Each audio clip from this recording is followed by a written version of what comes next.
إن الحمد لله نحمده ونستعينه ونستغفره ونؤمن به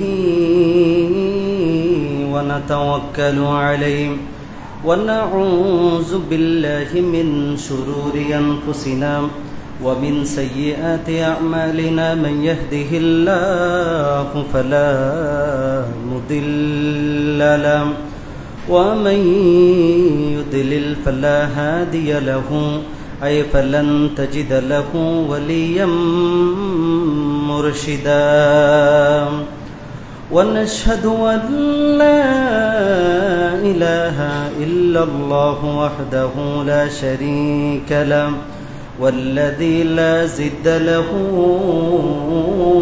ولا ند له لا مثل له ولا مثيل له لا وزير له ولا كفيل له لا شبه له ولا شبيه له لا ولد له ولا والد له وهو الواحد الفرد الصمد لم يلد ولم يولد ولم يكن له كفوا أحد ونشهد أن سيدنا ونبينا وحبيبنا وبشيرنا ونذيرنا وطبيبنا وطبيب أرواحنا وحبيبنا وحبيب ربنا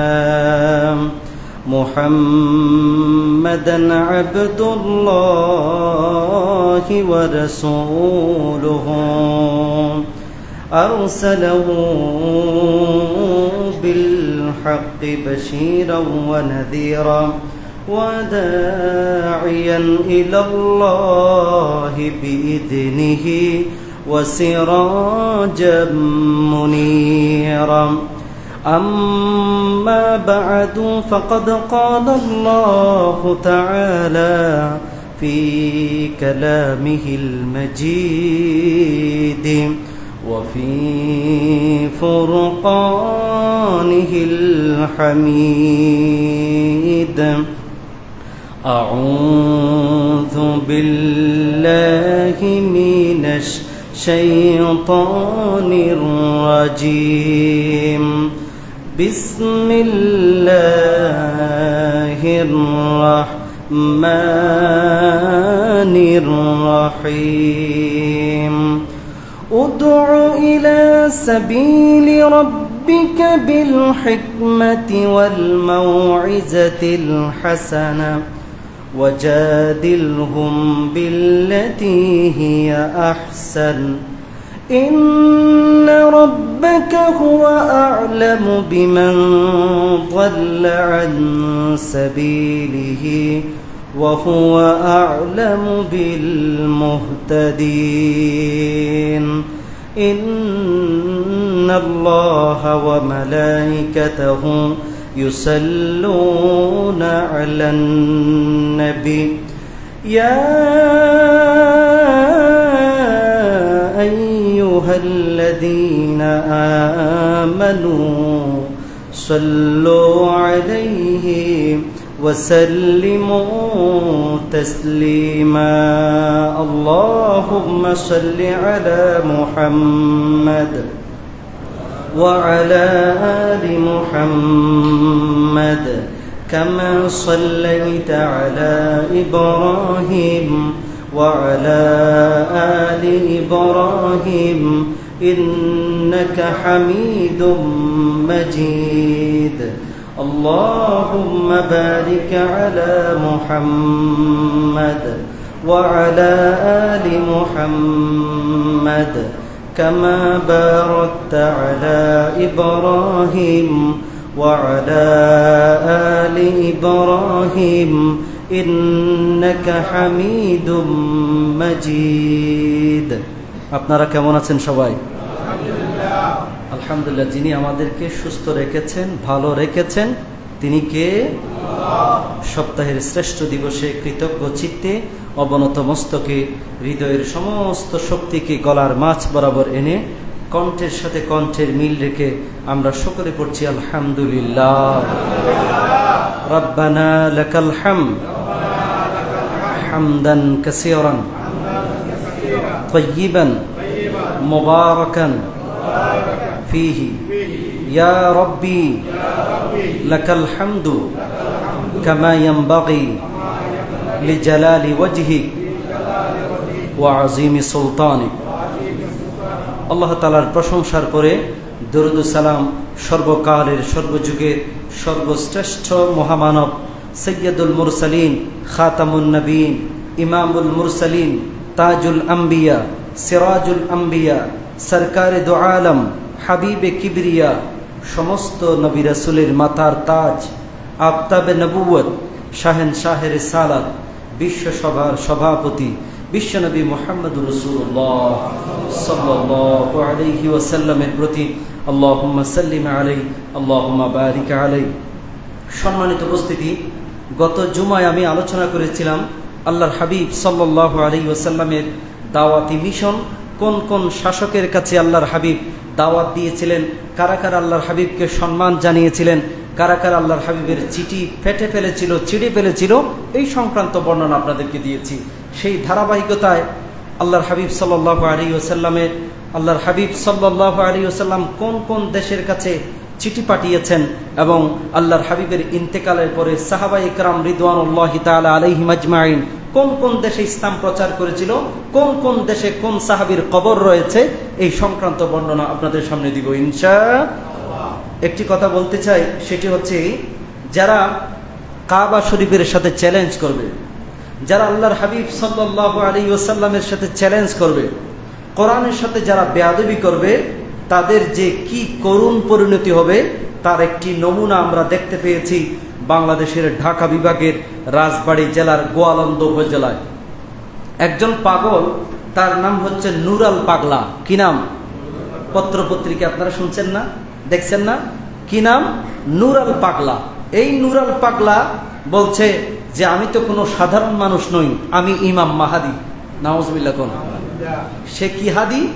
ইমাম মাহাদি। সে নিজের নামে কালিমা বানিয়েছে, লা ইলাহা ইল্লাল্লাহ মাহাদি নবিয়ুল্লাহ। নাউজুবিল্লাহ। কোন শুধু তাই নয়, সে কোরআনকে সামনে নিয়ে কোরআনে লাথি দিয়েছে এবং কোরআনকে সে বলেছে এটা কোরআন নয়, এটা বোস পাতা।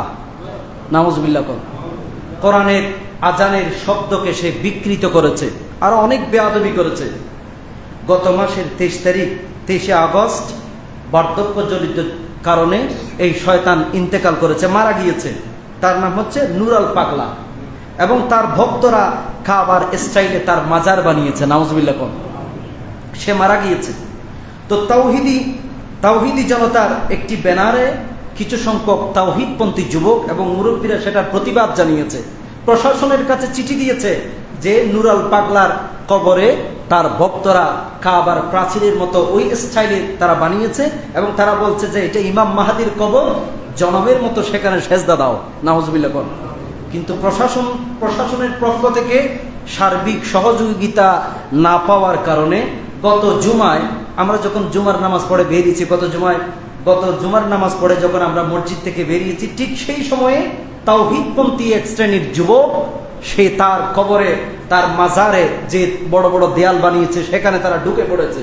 সেগুলিকে তারা ভেঙে চুরে চুরমার করে সেখান থেকে নুরাল পাগলার ডেড বডিকে বের করে নিয়ে এসে 1 মাইল পর্যন্ত দূরে নিয়ে গিয়ে সেখানে পেট্রোল দিয়ে তার লাশকে জ্বালিয়ে পুড়িয়ে সরকার করে দিয়েছে। যদিও আপাত দৃষ্টিতে কাজটি যদিও মনে হচ্ছে যে ভালো হয়েছে আপাত দৃষ্টিতে, কিন্তু এটা সবচেয়ে জঘন্য কাজ হয়েছে। কারণ আল্লাহর হাবিব সাল্লাল্লাহু আলাইহি ওয়াসাল্লামের সুন্নাত নববীর খেলাফ আল্লাহর হাবিব ইহুদির লাশ দেখেও তিনি সম্মান জানিয়েছেন বিশ্বনবী মুহাম্মদুর রাসূলুল্লাহ সাল্লাল্লাহু আলাইহি ওয়াসাল্লাম। হাদিস খানা সহিহ মুসলিম। আল্লাহর হাবিব সাল্লাল্লাহু আলাইহি ওয়াসাল্লাম একবার ইহুদির লাশ দেখে দাঁড়িয়ে গেলেন। সাহাবায়ে কেরামরা বললেন, হুজুর আন্নাহু ইয়াহুদিয়ুন, সে তো ইহুদির লাশ দেখে আপনি কেন দাঁড়ালেন? হুজুর বললেন, আলাইসাত নাফসান, সে কি মানুষ নয়? আমি মানুষ হিসেবে তাকে সম্মান করেছি, কারণ মানুষকে সম্মান দিয়েছেন কে? ওয়ালাকাদ কাররামনা বনি আদম। আল্লাহ তাআলা মানব জাতিকে সম্মানিত করেছেন। সে তো চলে গিয়েছে কবরে, তার কবরের মধ্যে জাহান্নামের ফেরেশতারা, কবরের বিশেষ একটি ফেরেশতাদের শাস্তি তার কবরে থাকবে কি থাকবে না? থাকতো। আপনি নিজের হাতে কেন আইন তুলে নিয়েছেন? এটা সুন্নাত নবীর খেলাফ, এটা করা যাবে না। এটা দেখেও আমাদের একটা শিক্ষা হয়েছে, যারা আল্লাহ এবং রসুলের সাথে বেয়াদবি করবে, কোরআনের সাথে বেয়াদবি করবে, কাবার শরীফের সাথে যারা বেয়াদবি করবে, পৃথিবীর জমিনে আল্লাহ তাআলা তাদেরকে উলঙ্গ করবে এবং তাদেরকে বেইজ্জত করবে। ঠিক কিনা বলেন? এই পর্যন্ত 400-র উপরে নিজেকে নবী দাবি করেছে এবং 500-র উপরে নিজেকে ইমাম মাহদী দাবি করেছে। সেই সমস্ত কুলাঙ্গার এবং বেয়াদবগুলিকে আল্লাহ তাআলা পৃথিবীর জমিনেও শাস্তি দিয়েছে, কবরের শাস্তি আছে না নাই? কিয়ামতের ময়দানে শাস্তি আছে না নাই? যাই হোক, আল্লাহ তাদেরকে তাদের ব্যাপারে কি ফয়সালা করবে, তাদের কি যন্ত্রণাদায়ক শাস্তি হবে, একমাত্র আল্লাহই ভালো জানে। এই জন্য আমরা কেউ আইন হাতে নিব না। কারো লাশ পুড়ে দেয়া, কবর থেকে তুলে এনে বেইজ্জত করার কোনো অধিকার কোনো মুসলমানদেরকে দেয়া হয়নি, পৃথিবীর কাউকে দেয়া হয়নি। আল্লাহ আমাদেরকে বোঝার তৌফিক দান করুক, সকল বলুন আমিন। তো এখন আমাদের করণীয় কি করা দরকার ছিল? তাওহীদপন্থী ব্যানারে যে যুবকগুলি তার কবরে ঢুকে পড়েছিল, তাদের উচিত হচ্ছে কাবা শরীফের আদলে যে বড় বড় প্রাচীরগুলো বানিয়েছে, উচিত হচ্ছে সেই বড় বড় প্রাচীরগুলিকে ভেঙে মাটির সাথে মিশিয়ে দেওয়া দরকার ছিল। কবর পর্যন্ত না যাওয়া দরকার ছিল কি ছিল না? ছিল না। কবরের শাস্তি কি হবে না হবে একমাত্র আল্লাহই জানে। আল্লাহই শাস্তি দেওয়ার উপযুক্ত। আপনি আর আমি কেউ কাউকে কোনো ডেড বডিকে শাস্তি দিতে পারি না। আল্লাহ আমাদেরকে বোঝার তৌফিক দান করুক, সকল বলুন আমিন। আল্লাহর হাবিব সাল্লাল্লাহু আলাইহি ওয়াসাল্লাম কি দাওয়াতি মিশন নিয়ে আমাদের কাছে এসেছিলেন, এই সংক্রান্ত একখানা কোরআনের আয়াত আপনাদের সামনে তেলাওয়াত করেছি। চলুন, যাদের মুখস্থ আছে আমরা গুনগুন করে সেই আয়াতটি আমরা পড়ে নিব। আউযু বিল্লাহি মিনাশ শাইতানির রাজিম। বিসমিল্লাহির রাহমানির রহিম। উদউ ইলা সাবিলি রাব্বিকা বিল হিকমাতি ওয়াল মাউইজাতিল হাসানা। বিতাড়িত মাদুর শয়তানের ওয়াসওয়াসা থেকে পানাহ চেয়ে নিয়ে পরম করুণাময় আল্লাহ পাক রব্বুল আলামিনের নামে শুরু করছি। আল্লাহ বললেন, নবী হে, উদউ ইলা সাবিলি রাব্বিক, আপনি আপনার প্রতিপালকের রাস্তায় মানুষকে হিদায়াতের দিকে ডাকবেন। বিল হিকমাতি, হিকমাতের সাথে, কৌশল দিয়ে, কোরআন এবং সুন্নাহ দিয়ে, অবস্থার পরিপ্রেক্ষিতে, স্থান কাল পাত্র অবস্থার পরিপ্রেক্ষিতে, শ্রোতাদের মন মেজাজ বুঝে, পরিস্থিতি বুঝে আপনি মানুষকে কালিমার দাওয়াত দিবেন। এই পরিস্থিতি অনুযায়ী যদি আপনি বুঝে কালিমার দাওয়াত দিতে পারেন, তাহলে মানুষগুলি, অমুসলিমগুলি কালিমার ছায়ার নিচে, ইসলামের ছায়ার নিচে আশ্রয় গ্রহণ করবে। সুবহানাল্লাহ পড়েন। রব্বুল আলামিন বললেন, উদউ ইলা সাবিলি রাব্বিকা বিল হিকমাতি ওয়াল মাউইজাতিল হাসানা।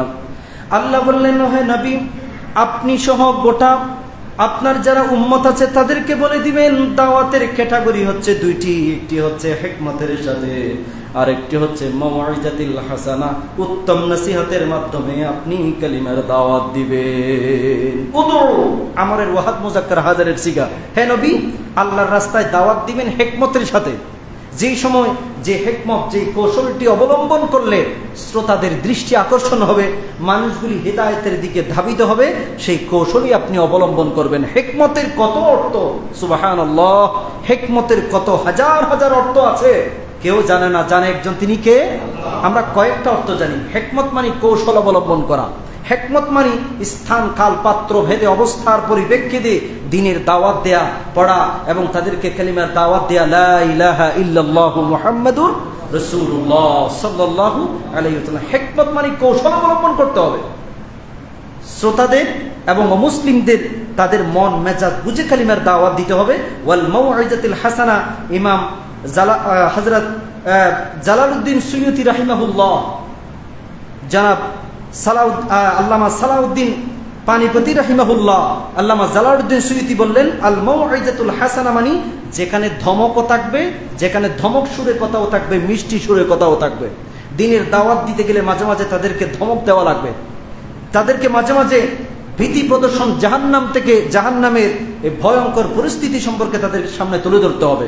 আল মাউইদাতুল হাসানা মানে উত্তম নসিহা, উত্তম নসিহতের মাধ্যমে, হিকমতের মাধ্যমে মানুষকে কালিমার দাওয়াত দিবেন, কৌশল অবলম্বন করে কালিমার দাওয়াত দিবেন। তাহলে দেখবেন হাজার হাজার লোক, হাজার হাজার মানুষ ইসলামের ছায়াতলে আশ্রয় গ্রহণ করবে। সুবহানাল্লাহ। এরপর আল্লাহ বললেন ওয়াজাদিলহুম বিল্লাতী হিয়া আহসান। কাফের মুশরিকদের সাথে যখন আপনারা ডিবেটে যাবেন, আমরা যখন ডিবেটে যাব, বহস হবে, তারা তাদের ধর্মের বিষয়টি তুলে ধরবে, আমরা আমাদের ধর্মের বিষয়টি তুলে ধরবো, ইসলামের সৌন্দর্যগুলো তুলে ধরবো। সেটা হবে ঝগড়া ফাসাদের মাধ্যমে না, উত্তম কথার মাধ্যমে, ভালোবাসার মাধ্যমে, সহানুভূতি এবং ভ্রাতৃত্বের মাধ্যমে কাফের মুশরিকদের সাথে আমরা ডিবেট করব, তাদেরকে ইসলামের সৌন্দর্যগুলো তাদের চোখের সামনে তুলে ধরবো। সুবহানাল্লাহ বলেন। আল্লাহ বললেন ওয়াজাদিলহুম বিল্লাতী হিয়া আহসান। তাদের সাথে তোমরা ডিবেটে বসো, তাদের সাথে বিতর্ক করো। কোন পন্থা? হিয়া আহসান, উত্তম পন্থায়। কোনো হিন্দু দেখলেই গালাগালি করা যাবে? কোনো মুশরিক দেখলে গালাগালি করা যাবে? তাদেরকে বুঝাতে হবে, ইসলামের সৌন্দর্যগুলো তাদের চোখের সামনে তুলে ধরতে হবে, তাদের সাথে ডিবেট করতে হবে, বহস করতে হবে। আর আমাদের দেশে বহস হয় মুসলিম এবং মুসলমানের মাঝে। একজনে কয় মিলাদুন নবী জায়েজ নেই, আরেকজনে কয় মিলাদুন নবী জায়েজ আছে। একজন কয় আমি দাঁড়িয়ে পড়বো, আরেকজন কয় আমি বসে পড়বো। এই বিতর্ক আছে না নাই? আমরা এই বিতর্ক নিয়ে, এই চেঁচামেচি নিয়ে, এই ঠেলাঠেলি নিয়ে, এই ঠ্যাঙ্গাট্যাঙ্গি নিয়ে আমরা ব্যস্ত। আর অপরদিকে রাশিয়া ক্যান্সারের ভ্যাকসিন আবিষ্কার করে ফেলেছে। আপনারা হয়তো পত্রপত্রিকা দেখেছেন, রাশিয়া একমাত্র দেশ যে এখন হাই পাওয়ার, যাদের ক্যান্সার প্রাথমিক পর্যায়ে আছে, মাঝারি পর্যায়ে আছে, একদম থার্ড স্টেজে না, প্রাথমিক পর্যায়ে আছে, সেই ক্যান্সারের প্রতিষেধক, মরণবেদী রোগ ক্যান্সারের অ্যান্সার আবিষ্কার করে ফেলেছে, ক্যান্সারের ভ্যাকসিন আবিষ্কার করে ফেলেছে রাশিয়া। আমরা পারিনি, আমরা একটা প্যারাসিটামলও বানাতে পারিনি। পারছি?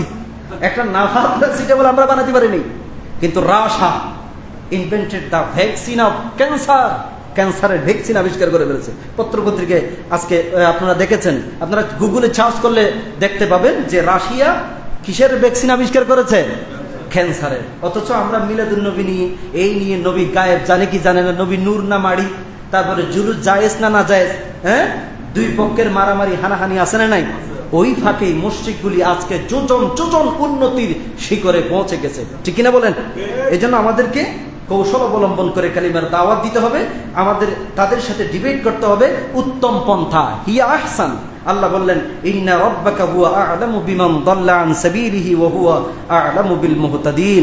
আল্লাহ বললেন কে আমার ইসলামে, আমার ধর্মে কে সঠিক পথে আছে, কে পথভ্রষ্ট হয়ে গেছে, সবকিছু আমি জানি এবং বুঝি। তোমরা এটা নিয়ে বিতর্ক করবা না। তাদেরকে সুন্দর সুন্দর কথা বলে, কাউলান লাইয়িনা কাউলাম মারুফা, উত্তম কথা বলে ইসলামের সৌন্দর্যগুলো তাদের চোখের সামনে তুলে ধরবেন। তাহলেই বুঝতে, তারা শত শত হাজার হাজার লক্ষ লক্ষ কোটি কোটি মুসলিম কালিমা পড়ে মুসলমান হয়ে যাবে। সুবহানাল্লাহ পড়েন।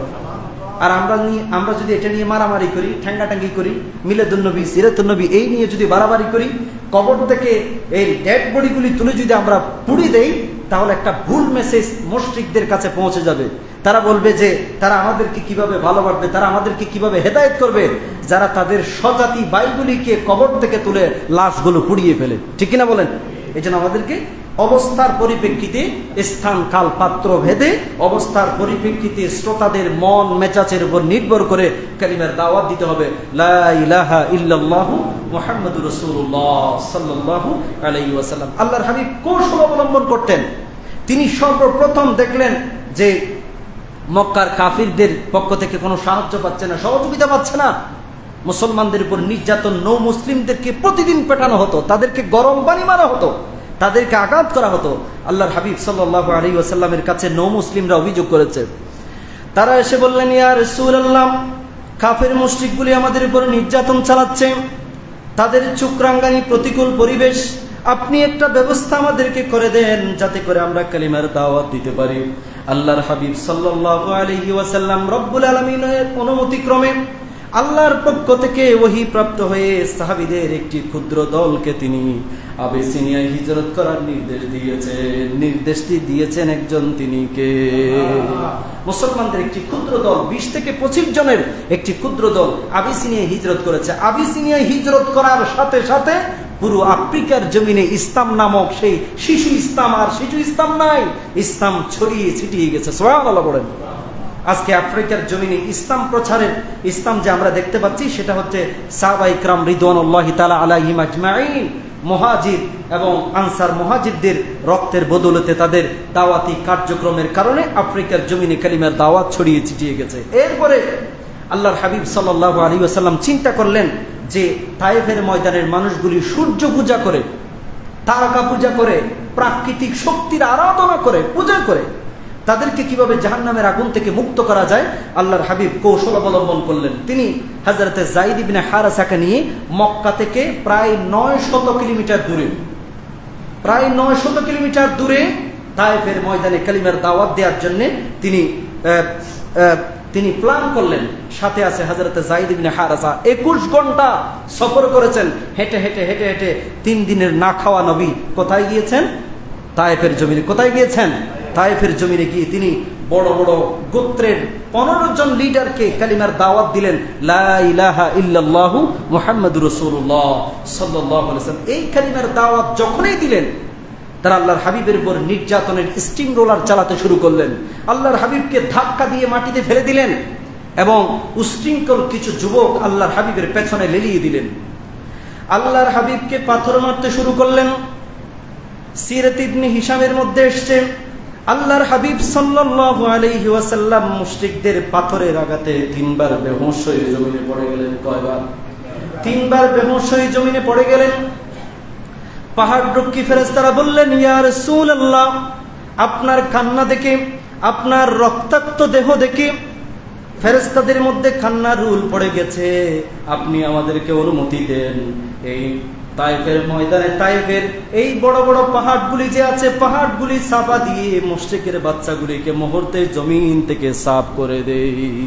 ইয়া রাসূলুল্লাহ, আপনার রক্তাক্ত দেহ দেখে আপনার শরীর থেকে রক্তক্ষরণ হচ্ছে, পাগুলি আপনার রক্তে লালায়িত হয়ে গেছে, জুতাগুলো ভিজে গেছে। ইয়া রাসূলুল্লাহ সাল্লাল্লাহু আলাইহি ওয়াসাল্লাম,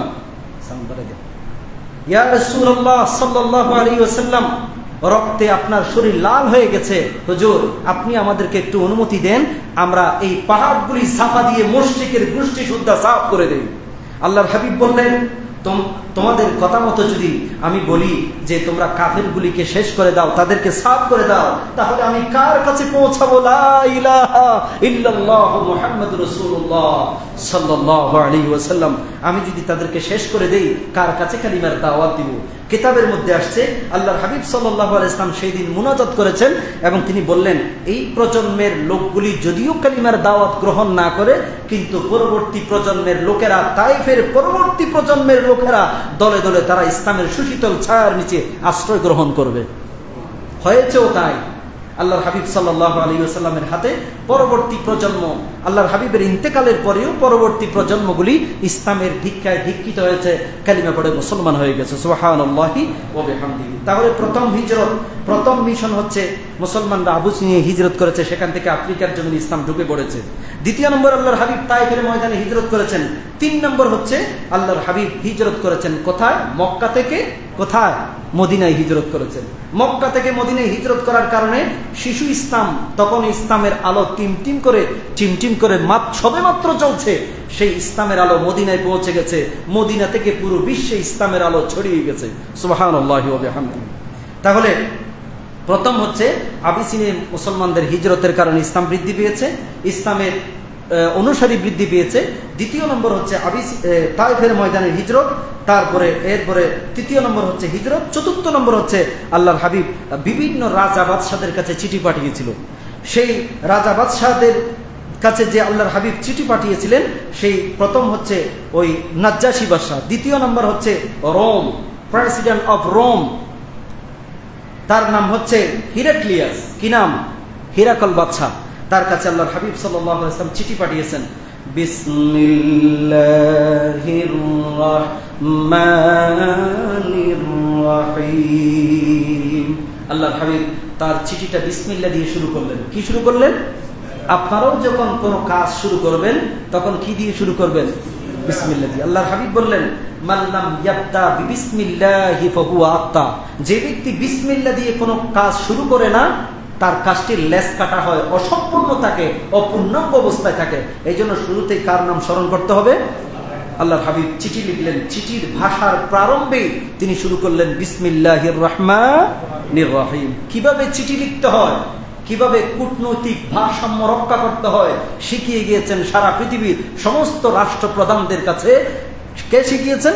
বিশ্বনবী মুহাম্মদুর রাসূলুল্লাহ সাল্লাল্লাহু আলাইহি ওয়াসাল্লাম। তিনি বললেন, মিন মুহাম্মাদিন আব্দুল্লাহ ওয়া রাসূলি, মুহাম্মদ আল্লাহর বান্দা। আগে কি রাসূল নাকি আল্লাহর বান্দা? আগে আল্লাহর বান্দা, তারপরে আল্লাহর রাসূল। এরপরে কি বললেন? ইলা হিরকালা আজিমির রোম। হিরকাল এটা গায়রে মুনসারিফ, এই জন্য জের হয়নি, জবর হয়েছে। ওয়া কুল্লু মা লা ইয়ানসারিফ ফি জাওজিফা ওয়া দাখালাহুল লাম ফাদাখালাহুল কাস। উলামায়ে হযরত যারা আছেন তারা বুঝবেন।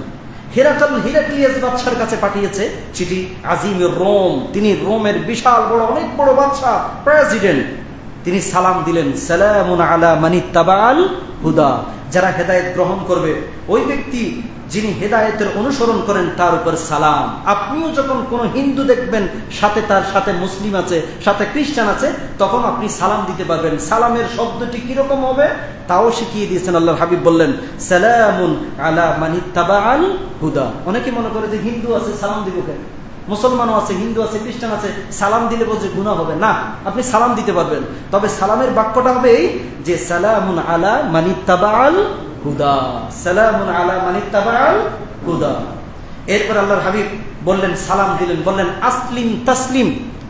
হে হিরাক্লিয়াস, মনে করো না তুমি অনেক বড় সাম্রাজ্যের মালিক হয়েছ, প্রেসিডেন্ট হয়েছ, অহংকার করবে না। তুমি এখনই কালিমা পড়ে মুসলমান হয়ে যাও, তাহলে তুমি এবং তোমার প্রজাবৃন্দ সহ নিরাপদে থাকবা। সুবহানাল্লাহ পড়েন। ইউতিকাল্লাহু আজরাকা মাররাতাইন। আপনি ঈমান আনলে, ইসলাম কবুল করলে আপনি ডাবল সওয়াব পাবেন, ডাবল মর্তবা হবে, ডাবল মর্যাদা বাড়িয়ে দিবেন কে? আর যদি আপনি পৃষ্ঠ প্রদর্শন পূর্বক পালিয়ে যান, আপনি যদি অগ্রাহ্য করেন, অহংকার করেন, আমার চিঠির কোনো মূল্যায়ন না করেন, তাহলে মনে রাখবেন যে আপনার ডাবল গুনাহ হবে। এক গুনাহ তো নিজে করলেন, দ্বিতীয় গুনাহ করলেন আপনাকে দেখা দেখি আপনার প্রজাবৃন্দ কেউ ইসলাম গ্রহণ করবে না। এই জন্য সাবধান। আপনি আসলিম তাসলিম ইসলাম কবুল করেন, তাহলে আপনি এবং আপনার প্রজাবৃন্দ সকলেই আমানতে থাকবে, সহি সালামতে থাকবে। তাদের হেফাজতের দায়িত্ব নিয়ে নেবেন কে? এই চিঠি দিয়েছেন। চিঠি পাওয়ার পরে তার কৌতূহল বেড়ে গেল। সে আব্দুল্লাহর পুত্র মুহাম্মদ একজন নবী হয়েছে, তার কৌতূহল বেড়ে গেল। লোকটা কে তার পরিচয় দিতে পারবে? একজন তাকে বললেন যে আবু সুফিয়ান, যে প্রাথমিক পর্যায়ে ইসলামের ঘোর শত্রু ছিল, আল্লাহর হাবিব সাল্লাল্লাহু আলাইহি ওয়াসাল্লাম এবং সাহাবীদের বিরুদ্ধে তরবারি ধারণ করেছিল আবু সুফিয়ান। পরে মক্কা বিজয়ের দিন তিনি কালিমা পড়ে মুসলমান হয়ে গেছিল। আবু সুফিয়ান, লোকেরা বলল, হে রোমের প্রেসিডেন্ট, এই আব্দুল্লাহর পুত্র মুহাম্মদ যে নবী, নিজেকে নবী দাবি করছে, তার সঠিক তথ্য পাবেন আপনি আবু সুফিয়ানের কাছে। আবু সুফিয়ান অবস্থান করছে সিরিয়াতে, আর রোমের প্রেসিডেন্ট অবস্থান করছে ফিলিস্তিনের জেরুজালেমে। রোমের প্রেসিডেন্ট অবস্থান করছে কোথায়? ফিলিস্তিনের জেরুজালেমে। আর আবু সুফিয়ান অবস্থান করছে সিরিয়াতে। আবু সুফিয়ানকে ডেকে পাঠানো হলো। আসলেন, রাজপ্রাসাদে আসলেন, বললেন, আবু সুফিয়ান, তুমি যেই ব্যক্তি আমাকে চিঠি পাঠিয়েছে আব্দুল্লাহর পুত্র মুহাম্মদ, তাকে কি তুমি চেনো? কয়, হ্যাঁ অবশ্যই চিনি। লোকটাকে সে নিজেকে নবী দাবি করার আগে তাকে আমরা আল আমিন বলতাম, সিদ্দিক বলতাম, তার কাছে আমরা আমানত রাখতাম, আমরা মনে করতাম সে নিশ্চয়ই সত্যবাদী। সুবহানাল্লাহ পড়েন। রোমের প্রেসিডেন্ট বললেন, তাহলে আমি আপনাকে 10টা প্রশ্ন করব। কয়টা? যদি মিথ্যা কথা না বলেন তাহলে আপনাকে আমরা পুরস্কৃত করব, যদি মিথ্যা কথা বলেন আমার এই তরবারি তোমার ফয়সালা করবে। আবু সুফিয়ান বললেন, ঠিক আছে। প্রথম প্রশ্ন, হিরাক্লিয়াসের প্রেসিডেন্ট বললেন যে মুহাম্মদ নবীর বংশমর্যাদা, তার বংশমর্যাদা কেমন?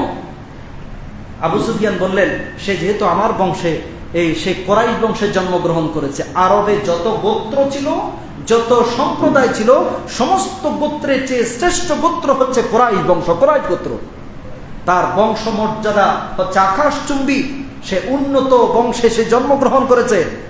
হিরাক্লিয়াস বলছেন, ও আমি যতটুকু জানি পৃথিবীতে যত নবী আল্লাহ পৃথিবীর জমিনে কালিমার দাওয়াত দিয়ে পাঠিয়েছেন সমস্ত নবীদের বংশ মর্যাদা ছিল আকাশচুম্বী। আমি সাক্ষ্য দিচ্ছি আব্দুল্লাহর পুত্র মুহাম্মদ শেষ নবী, নিশ্চয়ই আল্লাহর রাসূল। এরপরে দ্বিতীয় প্রশ্ন করলেন হিরাক্লিয়াস আবু সুফিয়ানকে প্রশ্ন করলেন যে নবীর বাপদাদাদের মধ্যে কি কেউ বাদশা ছিল, রাজা ছিল, প্রেসিডেন্ট ছিল? আবু সুফিয়ান বললেন, না, কেউ প্রেসিডেন্ট ছিল না, কেউ রাজা ছিল না, বাদশা ছিল না। হিরাক্লিয়াস বললেন, প্রেসিডেন্ট ছিল না, ঠিক আছে, প্রেসিডেন্ট থাকলে আমি বুঝতাম এই আব্দুল্লাহর পুত্র মুহাম্মদ নবুয়তের বাহানায় তার হারানো বাদশাহী, তার পূর্বপুরুষদের হারানো বাদশাহী সে ফিরিয়ে পেতে চায়, এই জন্য সে নবী দাবি করতেছে। এখন যেহেতু বুঝলাম তার পূর্বপুরুষদের কেউ নবী বা রাজা প্রেসিডেন্ট ছিল না, তাহলে বুঝতে পেরেছি আব্দুল্লাহর পুত্র মুহাম্মদ যেই নবী আমার কাছে চিঠি পাঠিয়েছে, চিঠিও সত্য, সেই নবীও সত্য। সুবহানাল্লাহ পড়েন। তৃতীয় প্রশ্ন আবু সুফিয়ানকে বললেন যে সে কি কখনো মিথ্যা কথা বলেছে, সে কি কারোর সাথে প্রতারণা করেছে, ধোঁকাবাজি করেছে? আবু সুফিয়ান বললেন, না, কখনো কারোর সাথে ধোঁকাবাজি করে নাই, মিথ্যা কথা বলে নাই, বদমাশি করে নাই, খারাপ কথা বলে নাই, চিটারি করে নাই।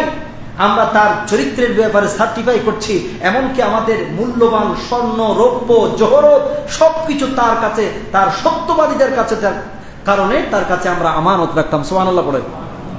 হিরাক্লিয়াস বললেন, আমি যতটুকু জানি পৃথিবীতে যত নবী আসছে সমস্ত নবীরা আমানতদারিতা ছিল তাদের ভেতরে সত্যবাদিতা ছিল। আমি সাক্ষ্য দিচ্ছি নিশ্চয়ই মুহাম্মদ আল্লাহর রাসূল। সুবহানাল্লাহ পড়ে। মুহাম্মদ নিশ্চয়ই কি আল্লাহ রাসূল। এরপরে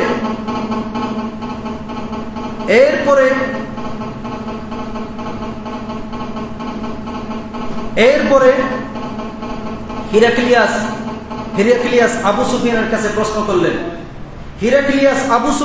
প্রশ্ন করলেন যে তার অনুসারীদের সংখ্যা, তার যে অনুসারী আছে তারা কি গরিব মানুষ নাকি ধনী মানুষ, তারা কি বড় বড় ধনকুবে বিশাল কোটি কোটি টাকার মালিক, নাকি ফকিরের মতো তাদের টাকা পয়সা আছে কম, গরিব মানুষ? আবু সুফিয়ান বললেন, তার অনুসারীদের অধিকাংশ সংখ্যক মানুষ হচ্ছে গরিব মানুষ। হিরাক্লিয়াস বললেন, আমি যতটুকু জানি নবীদের প্রথম সারির অনুসারীরা হয় দুর্বল প্রকৃতির, তাদের টাকা পয়সা থাকে না, তারা গরিব মানুষ হয়। সুবহানাল্লাহ পড়েন। তাহলে আমি বুঝতে পেরেছি যে শেষ জামানার নবী মুহাম্মদ সাল্লাল্লাহু আলাইহি ওয়াসাল্লাম নিশ্চয়ই সত্যবাদী। এভাবে 10টি প্রশ্ন করার পরে সর্বশেষ প্রশ্ন করেছেন যে তোমরা কি এই যে অনুসারী আছে ঈমানদারদের সংখ্যা কি দিন দিন বাড়তেছে নাকি কমতেছে?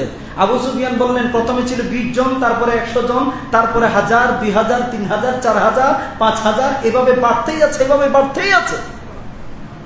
হিরাক্লিয়াস প্রেসিডেন্ট অফ রোম, সে বলল, আমি যতটুকু জানি পূর্ববর্তী কিতাবে আমি পেয়েছি যে সমস্ত নবীদের সংখ্যা প্রথমে কম থাকবে, তারপরে আস্তে আস্তে বাড়তে তার সংখ্যা, তার ফলোয়ার হবে অনেক বেশি, আস্তে আস্তে তার ফলোয়ারের সংখ্যা, তার অনুসারীর সংখ্যা বাড়তেই থাকবে। সুবহানাল্লাহ পড়েন।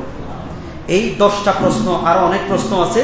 সর্বশেষ এই প্রশ্নগুলোর যখন সঠিক উত্তর পেয়েছে, সে সর্বশেষ বলেছে, ফাইন কানা মা তাকুলু হাক্কান ফাসায়াবলিকু মাওদিআ কাদামাইয়া লা হাতাইন। হে আবু সুফিয়ান, তুমি যা বলেছো তা যদি সত্য হয় তাহলে শীঘ্রই সে আমার পায়ের তলার মাটি সে দখল করবে, শীঘ্রই সে ফিলিস্তিনের বাইতুল মুকাদ্দাস নগরী দখল করবে, সিরিয়া সহ পুরো বিশ্বে তার ইসলামের দাওয়াত ছড়িয়ে ছিটিয়ে যাবে।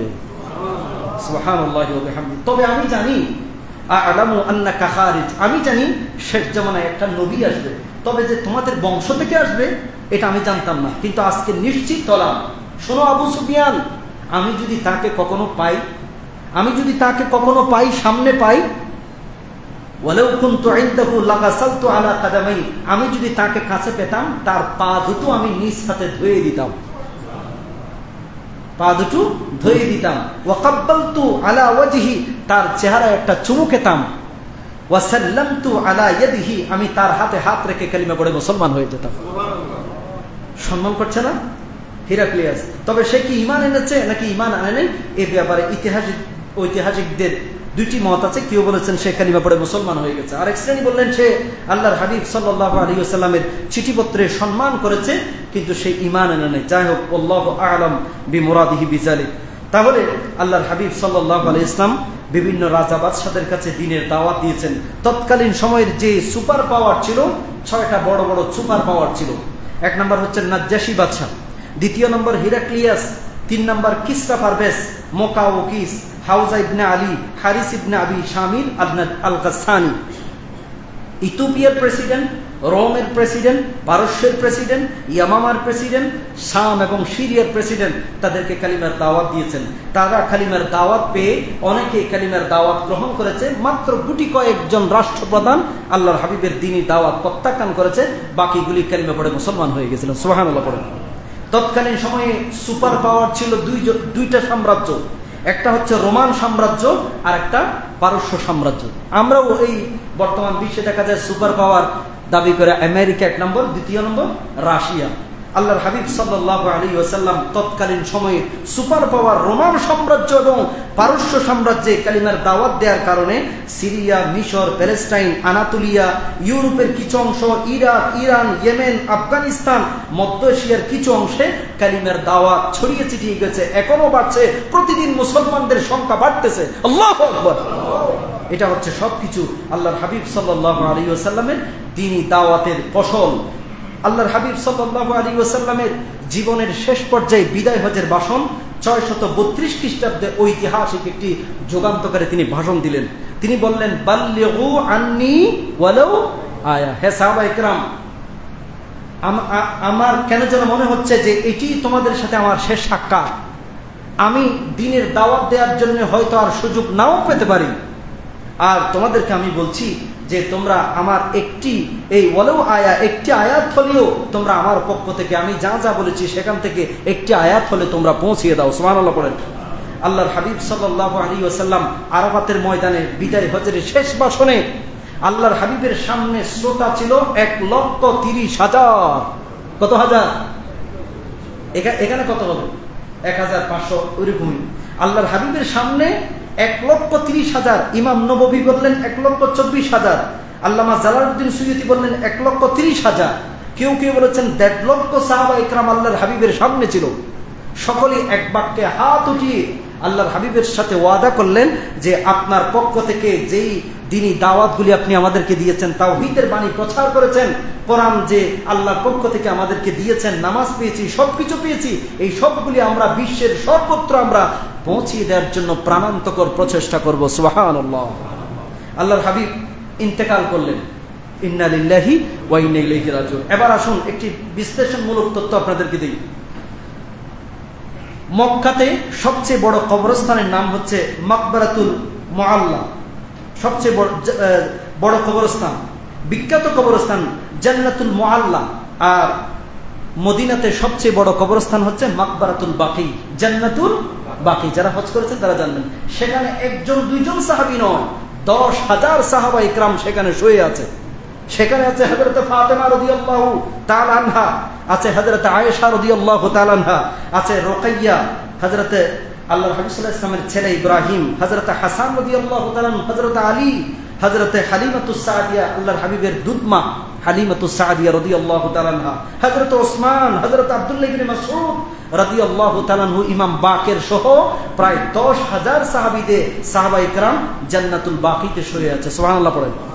কারো পরিচয় আছে, কারো পরিচয় আগে পরিচয় ছিল, সেগুলি সৌদি সরকার এই মড়কগুলি, বড় বড় বিশাল বড় বড় দেয়ালগুলিকে ভেঙে পরিচয়হীন করে দিয়েছে। কয়েকটা কবর আমরা সেখানে চিহ্নিত করতে পারছি, বাকি সেখানে কয় হাজার সাহাবা ইকরাম শুয়ে আছে? 10,000 সাহাবী সেখানে শুয়ে আছে। আর মক্কাতে সবচেয়ে বড় কবরস্থান জান্নাতুল মুআল্লা। সেখানে মুশরিকদের কবর যেমন আছে, কিছু কিছু সাহাবা ইকরামদের কবরও আছে। যেমন হযরত খাদিজা রাদিয়াল্লাহু তাআলা আনহা, ওনার কবর হচ্ছে জান্নাতুল মুআল্লা, সেটা মক্কাতে। জান্নাতুল মুআল্লা মক্কাতে, আর জান্নাতুল বাকি কোথায়? মদিনা। তো জান্নাতুল মুআল্লা সেখানে মুশরিকেরও কিছু কবর আছে। হযরত খাদিজা রাদিয়াল্লাহু তাআলা আনহার কবর আছে, আবু তালিব, দাদা আব্দুল মুত্তালিব, মা আমেনা, অসংখ্য মানুষের কবর সেখানে আছে। তো আল্লাহর সবকিছু মিলিয়ে আমরা 15,000 সাহাবীর হদিস পাই সেখানে কবর আছে। বাকিগুলো কই গেছে? 1.5 লক্ষ থেকে 20,000 ধরেন, 20,000 গেলে আর তাকে কত? 1,30,000। অথবা 1,30,000 থেকে 20,000 চলে গেলে 1,10,000। বাকি সাহাবা ইকরামদের কবর কই? তার মানে তারা বিশ্বের বিভিন্ন দেশে কালিমার দাওয়াত দিয়েছেন, সেখানে তারা ইন্তেকাল করেছে, সেখানেই তাদের কবর হয়েছে। সুবহানাল্লাহ। এবার আসুন আমরা চেষ্টা করি, জানার চেষ্টা করি কোন কোন দেশে কোন সাহাবীর কবর রয়েছে। চীন, ভারতের পার্শ্ববর্তী দেশ চীন, চীনে সর্বপ্রথম কালিমার দাওয়াত দিয়েছেন লা ইলাহা ইল্লাল্লাহ মুহাম্মাদুর রাসূলুল্লাহ, তাওহীদের বাণী প্রচারিত করেছে, রিসালাতের দায়িত্ব প্রচার করেছে হযরতে সাদ ইবনে আবি ওয়াক্কাস রাদিয়াল্লাহু তাআলা। কি নাম? সেখানে তার কবর আছে। চীনে সেখানে তার কবর আছে। সাহাবীর নাম হযরতে সাদ ইবনে আবি ওয়াক্কাস রাদিয়াল্লাহু তাআলা। কোথায় আছে? চীনের গুয়াংজু শহরে। মসজিদটার নাম হচ্ছে হোয়াই শেং। কি নাম? হোয়াই, একটু চীনের ভাষাগুলো ওই রকমই, কোয়াইং কোয়াইং কোয়াইং কোয়াইং শেং, বুঝতে পেরেছেন তো? কি নাম? হোয়াই শেং। প্রথম মসজিদ, যা 1300 বছরের পুরনো মসজিদ। নিজের হাতেই তিনি সেখানে একটি মসজিদ প্রতিষ্ঠা করেছেন। সেই মসজিদের বরকতে আমি গুগলকে প্রশ্ন করেছি চীনে এখন মসজিদের সংখ্যা কত। গুগল আমাকে সোর্স দিয়ে তথ্য জানিয়েছে চীনে বর্তমানে মসজিদের সংখ্যা হচ্ছে 30,000। কত হাজার? 30,000 মসজিদ। সবকিছুর মূলে অবদান হচ্ছে হযরতে সাদ ইবনে আবি ওয়াক্কাস রাদিয়াল্লাহু তাআলা। তিনি ইসলাম প্রচার করেছেন। সেখানেই তার হায়াতের বাজের শেষ, সেখানেই কবর রয়েছে। চীনের গুয়াংজুতে তার কবর আছে। এবং ভারতবর্ষেও সাহাবীদের সংখ্যা, সাহাবীদের 12 জনের একটি ক্ষুদ্র দল ভারতের জমিনে আসছিল। ভারতের সবচেয়ে উল্লেখযোগ্য 2 জন সাহাবী কালিমার দাওয়াত দিতে এসেছিলেন। একজন হচ্ছে মালিক ইবনে দিনার, আর একজন হচ্ছে শরাব বিন মালিক রাদিয়াল্লাহু তাআলা আনহু। আল্লাহর হাবিব সাল্লাল্লাহু আলাইহি ওয়াসাল্লামের ইন্তেকালের পরে এই 2 জন সাহাবী ভারতবর্ষে, উপমহাদেশে কালিমার দাওয়াত দিয়েছেন। তারা ভারতবর্ষে প্রথম একটি মসজিদ নির্মাণ করেছেন, সেটা হচ্ছে সেরামন জুমা মসজিদ। কি মসজিদ? সেরামন জুমা মসজিদ। 629 খ্রিস্টাব্দে মসজিদটি তৈরি হয়েছে। সেই মসজিদের বদৌলতে ভারতের জমিনে এখন মসজিদের সংখ্যা কত জানেন? 3,84,286টি মসজিদ ভারতের জমিনে আছে। সুবহানাল্লাহ পড়েন। মসজিদের সংখ্যা বাড়তেছে, প্রতিদিন বাড়তেছে। ইতিহাস থেকে জানা যায়, ঐতিহাসিক দলিল লেখা আছে, সাহাবীদের 12 জনের একটি ক্ষুদ্র দল ভারতবর্ষে এসে কালিমার দাওয়াত দিয়েছিলেন। সুবহানাল্লাহ। ভারত একজন সাহাবীর খবর রয়েছে, এটা উইকিপিডিয়াতে আমি পেয়েছি। সেই ভারতের যে সাহাবীর খবর আছে, সেই সাহাবীর নাম হচ্ছে হযরতে তামিম ইবনে যায়েদ আল আনসারী রাদিয়াল্লাহু তাআলা। কি নাম? হযরতে তামিম ইবনে যায়েদ আল আনসারী রাদিয়াল্লাহু তাআলা। তার খবর কোথায় আছে? ভারতের তামিলনাড়ুর কোবালাল চেন্নাই বন্দরে তার কবরটা রয়েছে। সেখানে তার কবরের চিহ্নটা সংরক্ষিত আছে। সুবহানাল্লাহি ওয়া বিহামদিহি। এরপরে বাংলাদেশে ইসলাম কিভাবে পাইছি আমরা? আল্লাহর হাবিবের দাওয়াতি মিশন দেখেন। আফ্রিকা ইসলাম ঢুকিয়ে দিয়েছি, তারপরে রোম সাম্রাজ্য ইসলাম ঢুকিয়ে দিয়েছে, ইথিওপিয়াতে ইসলাম ঢুকিয়ে দিয়েছে, উপমহাদেশে ইসলাম ঢুকিয়ে দিয়েছে। এরপরে ভারত থেকে বাংলাদেশে আসছিল 4 জন সাহাবীর একটি দল। কয়জন? 4 জন। 1 নম্বর হচ্ছে আল্লাহর হাবিব সাল্লাল্লাহু আলাইহি ওয়াসাল্লামের চাচাতো মামা, তার নাম হচ্ছে হযরতে আবি ওয়াক্কাস মালিক ইবনে ওয়াহিব। তিনি বিবি আমেনার চাচাতো ভাই ছিল। তো আমেনার চাচাতো ভাই হলে হুজুরের কি হবে? চাচাতো মামাই তো হবে, ঠিক না? এই 4 জন, ওনার নেতৃত্বে 3 জন, মোট 4 জন। একজন ঢুকেছে চট্টগ্রাম বন্দর দিয়ে চট্টগ্রামে, দ্বিতীয় নম্বর ঢুকেছে কক্সবাজারে, তৃতীয় জন ঢুকেছে আরাকানে। কোথায়? আরাকানে। এরপরে হযরতে আবি ওয়াক্কাস ইবনে মালিক ইবনে ওয়াহিব, তিনি চট্টগ্রাম থেকে, চট্টগ্রামের সন্দ্বীপে আপনার বঙ্গোপসাগর হয়ে তিনি সন্দ্বীপে ঢুকে পড়েছে। সন্দ্বীপে তিনি অনেক মসজিদ তৈরি করেছে। সুবহানাল্লাহি ওয়া বিহামদিহি। সন্দ্বীপের যারা আছেন তারা জানেন, সন্দ্বীপের সবচেয়ে প্রাচীন মসজিদ হচ্ছে সদর মসজিদ, সকবাড়ি, তারপরে ফিল্টন মসজিদ, তারপরে পাথরঘাট মসজিদ। যারা সন্দ্বীপের আছেন আপনারা জানবেন, সেখানে উনি বেশ কয়েকটা মসজিদ প্রতিষ্ঠা করেছেন। ইতিহাস থেকে বলছি, কোনো গল্প নয়। এই তথ্যগুলো কালেকশন করতে কত কষ্ট যে আমার হয়েছে, এটা কোনো গল্প নয়। ইতিহাস থেকে, বিভিন্ন নির্ভরযোগ্য ইতিহাস গ্রন্থ থেকে আমি বের করেছি। এরপরে বাংলাদেশে 620 খ্রিস্টাব্দে বাংলার জমিনে সবচেয়ে প্রাচীন মসজিদ হচ্ছে লালমনিরহাটের মসজিদ। কি মসজিদ? সেটা প্রতিষ্ঠা হয়েছে 620 খ্রিস্টাব্দে। অর্থাৎ আল্লাহর হাবিব সাল্লাল্লাহু আলাইহি ওয়াসাল্লাম জীবিত থাকতেই সেখানে একটা মসজিদ নির্মাণ হয়েছে, সেটা লালমনিরহাটের মসজিদ। আর আল্লাহর হাবিব ইন্তেকাল করেছে তো 632 খ্রিস্টাব্দে।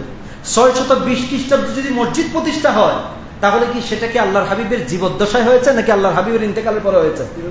আল্লাহর হাবিবের জীবদ্দশায় বাংলাদেশের লালমনিরহাটে প্রাচীন শিলালিপির পর্যবেক্ষণে এই ঐতিহাসিক দলিলটি পাওয়া যায় যে বাংলাদেশের সবচেয়ে প্রাচীন মসজিদ হচ্ছে লালমনিরহাটে একটা মসজিদ। এরপরে আল্লাহর হাবিব সাল্লাল্লাহু আলাইহি ইসলামের ওই সাহাবী হযরতে আবি ওয়াক্কাস মালিক ইবনে ওয়াহিবের কল্যাণে, তার চেষ্টায় বাংলাদেশে এখন মসজিদের সংখ্যা হচ্ছে 3.5 লক্ষ মসজিদ এখন বাংলার জমিনে মাথা উঁচু করে দাঁড়িয়ে আছে। সুবহানাল্লাহ পড়ে। কত লক্ষ? ভারতে কত? 3,82,000, 3,84,286। আর চীনে কয় হাজার? 30,000। চীনে কয় হাজার? 30,000। আমার বাংলার জমিনে মসজিদের সংখ্যা হচ্ছে 3.5 লক্ষ। আল্লাহর হাবিব খুব সুন্দর করে বললেন, আল্লাহর হাবিব বললেন, আন তামিমিদ দারি ক্বাল সামি'তু রাসূলুল্লাহি, সকলে বলুন সাল্লাল্লাহু আলাইহি ওয়াসাল্লাম। হুজুর বললেন, লা ইয়াবলুগান্না হাযাল আমর মা বালাগাল লাইল ওয়ান নাহার ওয়া লা ইয়াতরুকুল্লাহু বাইতা মাদারিন ওয়ালা ওয়াবার। আল্লাহর হাবিব বললেন, প্রাচ্য থেকে পাশ্চাত্য, পূর্ব থেকে পশ্চিম, উত্তর থেকে অদ, এমনকি টিনের মাটির ঘর থেকে টিনের ঘর পর্যন্ত, টিনের ঘর থেকে এই পাকা ঘর পর্যন্ত, পাকা ঘর থেকে ডুপ্লেক্স, রাজমহল, তাজমহল, খাসমহল, কলামাঠ থেকে শুরু করে অ্যামাজন জঙ্গল পর্যন্ত বিশ্বের সর্বক্ষেত্রে ইসলামের বাণী পৌঁছে যাবে ইনশাআল্লাহ। এই জন্য মুসলমানদের সংখ্যা কিন্তু এখন কত? 200 কোটি। খ্রিস্টানদের সংখ্যার কাছাকাছি অবস্থান করছি। 2041 সালের ভেতরে খ্রিস্টানদের অনুসারীদের সংখ্যাকে পেছনে ফেলে দিয়ে মুসলমানদের সংখ্যা বহু গুণে বেড়ে যাবে ইনশাআল্লাহ বলেন। এই জন্য আমাদেরকে দাওয়াতি কাজ করতে হবে।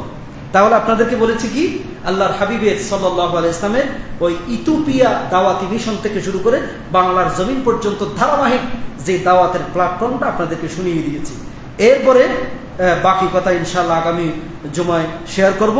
ভালো থাকবেন, সুস্থ থাকবেন, সকলকে প্রীতি জানিয়ে শেষ করছি। আসসালামু আলাইকুম ওয়া রাহমাতুল্লাহি ওয়া বারাকাতুহু।